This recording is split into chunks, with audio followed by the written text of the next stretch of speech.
이거는 못합니다 라고 말씀을 드려야 될 수밖에 없는 상황이 생기니까 치아는 회복이 안 돼요.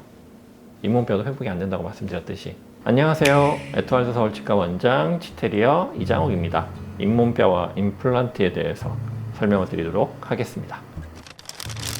그렇죠. 불가분의 관계인데 이걸 다시 좀 자세히 설명을 드릴게요. 치아가 잇몸뼈에 이제 들어있잖아요.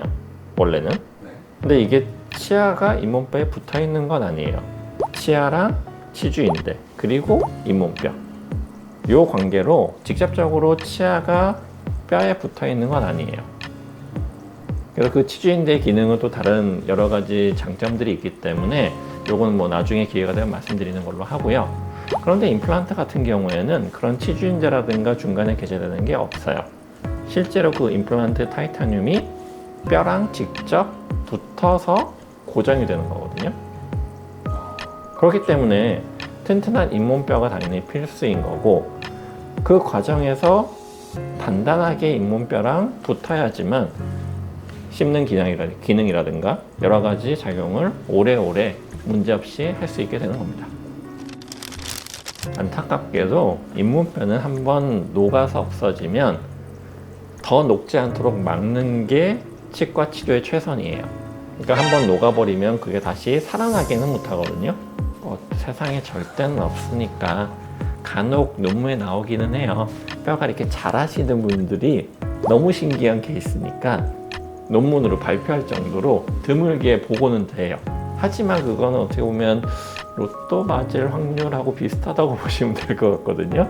그건 정말 약간 예외적인 환자분들인 거고, 대부분 환자분들은 더 녹지만 않으면 성공했다 이렇게 이제 평가를 하는 거죠.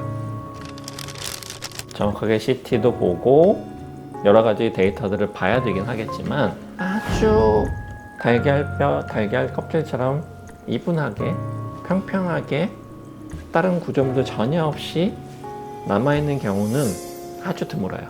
대부분은 숨어있는 뼈 부분들이 있어요. 구조물들이 좀 남아있는 경우들이 있거든요. 그러면 뼈 양이 실제로는 적다고 하더라도 그 구조물들의 구조적으로 잘 안착을 시키면 뼈가 충분히 기능을 받아들일 수 있도록 튼튼하게 심어둘릴 수 있습니다. 이게 치과의사 사이에서도 좀 파가 나뉘기는 해요. 뼈이식 무조건 하시는 원장님들도 계시고, 저처럼 20년 동안 뼈이식은 절대 안 해. 뼈이식 없이만 임플란트를 하는 사람들이 있어요. 요거는 이제 좀 갈리는 거기 때문에 뭐 좋다 나쁘다라고 표현하다기보다는 제가 이제 왜 뼈이식을 안 하는 쪽으로 방향을 정하게 됐는지에 대해 설명을 드리는 게 나을 것 같아요. 뼈이식을 하게 되면 그 이식한 뼈들은 염증에 되게 취약해요. 세균이 감염이 혹시 조금이라도 돼버리면 염증이 확 번져버리는 거예요. 그래서 좀 위험하거든요. 그래서 그 뼈이식은 안전한 부위 쪽에다가 집어넣어요. 뭐 예를 들자면 사각동 수술 같은 경우에는 나중에 임플란트를 하고 나서 치아 쪽으로 뼈를 더 덧대는 게 아니고 임플란트 뿌리 끝 쪽이겠죠.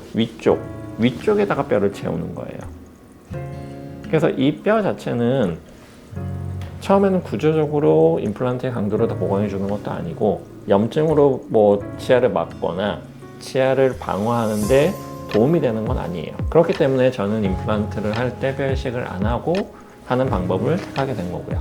그 염증이라는 게 되게 치명적이거든요. 그래서 상악동 이 볼 속에 뼈가 비어 있는데 여기가 그냥 고름으로 꽉 찬 환자들의 케이스들이 뭐 뉴스에도 나와가지고 이게 뭐 임플란트 때문에 문제가 생겼다고 방송에 나왔지만 잘 찾아보면은 임플란트를 할 때 뼈이식을 한 게 염증이 생겨서 그것 때문에 얼굴뼈 안쪽이 다 고름으로 차버린 케이스들이 나오는 거예요. 그러니까 저는 그게 워낙에 좀 치명적인 문제가 될 수도 있기 때문에 뼈이식 없이 하는 방법들을 연구하고 논문들 찾아보고 제 나름의 노하우를 만들어낸 거죠.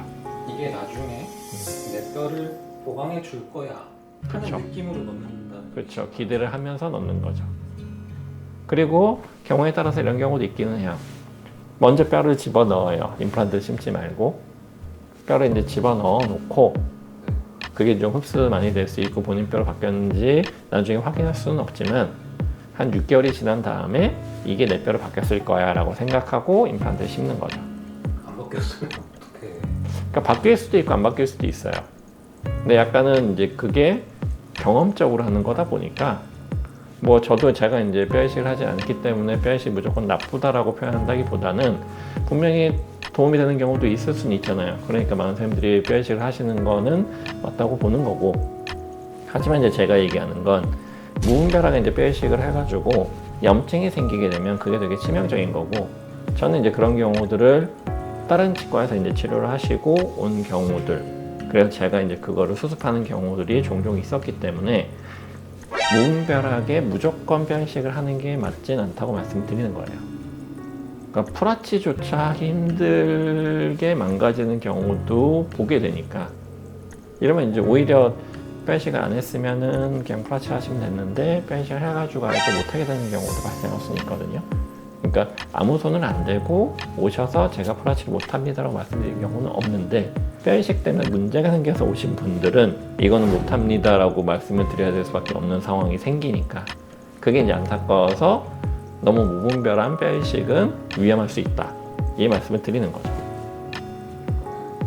일단 뼈이식 전에는 프라치가 되는지부터 한번 보는 게 훨씬 더 안전하네요. 아, 그렇죠. 그리고 뭐 저는 지금까지 자신 있게 말씀드리는 게, 이건 너무 상태가 안 좋으셔서 임플란트 못하겠습니다, 이렇게 드린 분은 아직까지는 없어요. 잇몸뼈가 이제 약해지는 게 뭐 정말로 뼈가 녹아가지고 망가지는 게 있을 거고, 골다공증처럼 잇몸 속 뼈가 뭔가 속으로 푸석푸석해지거나 강도가 좀 떨어지는 경우가 있을 수 있어요.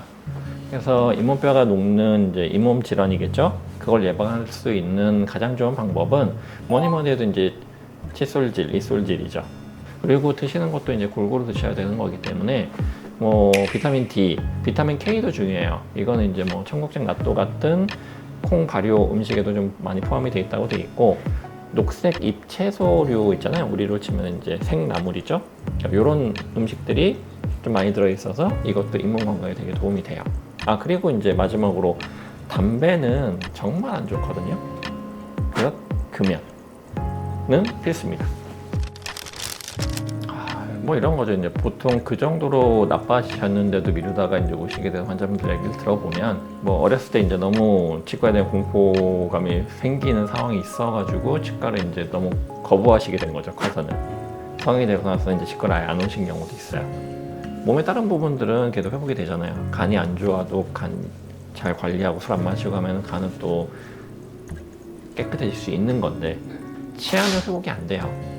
잇몸뼈도 회복이 안 된다고 말씀드렸듯이, 그러니까 잇몸뼈랑 치아는 망가지고 나면 현상 유지가 최선이라고 말씀드렸잖아요. 다시 돌아오지 않는 거기 때문에 그런 거에 대한 관리를 늦추시거나 포기하시면 안 돼요. 그래서 늦었다고 생각하시더라도 치과에 가서 스케일링이라도 받고 검진이라도 받아서 심각한 부분을 치료를 조금이라도 했으면 이런 일이 생기지 않았을 건데를 보통은 재후회를 하시죠. 그래서 이제 하루 뭐 3끼 드신다 그러면 3번 양치하고 주무시기 전에 양치 한 번 더 하고 주무시는 게 베스트일 것 같습니다. 치과의사 이장욱이었습니다.